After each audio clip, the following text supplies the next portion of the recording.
It's Dani Fish and Huey. Let's talk tomato.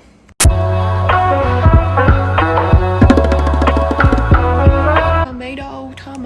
I hope I win the lotto. Similar to like all of us in 2020 right now, the tomato has been through a lot. Let's start from the beginning. Tomatoes were first domesticated by the Aztecs, specifically in Peru. That was all the way back in 700 AD.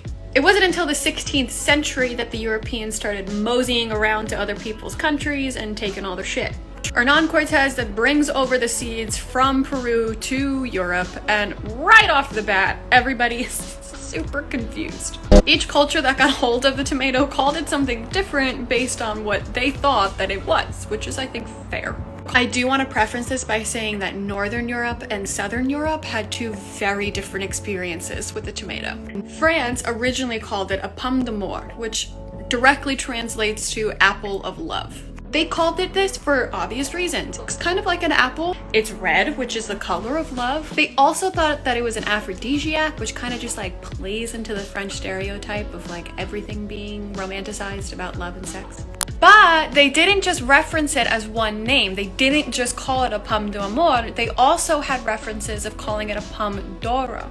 Pomme d'oro directly translates in French to golden apple. So this makes scientists think that they didn't just bring over red apples to start, they also brought over the yellow ones. Eventually, like everything else, the tomato starts making its way down to the southern regions of Europe, and Italy starts calling a tomato a pomme d'oro. Eventually, through the evolution of language, we get the word pomodoro, which is the Italian word for tomato.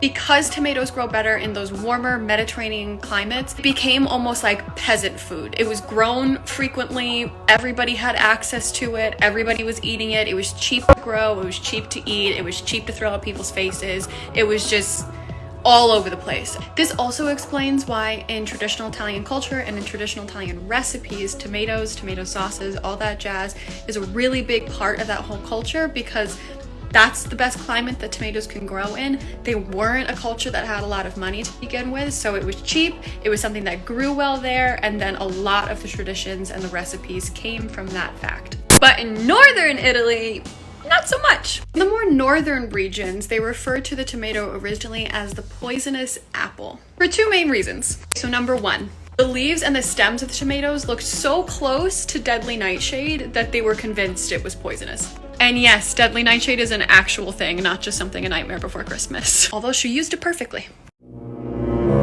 Reason number two, all of the plates and silverware of all of the high-class people in Northern Europe were pewter. Pewter was made out of things like lead, which are incredibly toxic. So the acidity that would come from the tomatoes would then leach the lead out of their pewter silverware and kill them. Dead.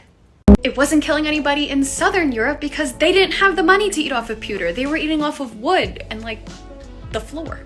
Tomatoes were essentially either peasant food or table decoration all the way up until the 1800s, when Naples created this really cool thing called pizza.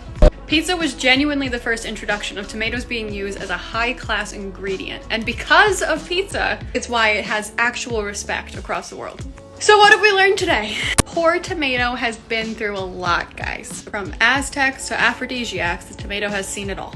Tomatoes were actually deemed poisonous because the acidity was so strong it was leaching out the lead in their silverware and their plates and killing people. The French thought it made people horny, the Italians took the French word and made it into an Italian word, and then reinvented the wheel by creating pizza and saving the tomato day.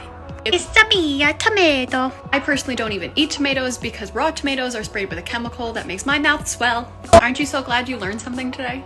Make sure you give this video a thumbs up, you're sharing it with your friends, and you're pressing that save button in the corner. It looks like a little bookmark page. Yeah, do that. And then also comment down below your favorite way to eat tomatoes. Is it ketchup? Do you hate ketchup? Some people are like, nope. You like tomato sauce, pizza, salsa? What are other things? See you next time.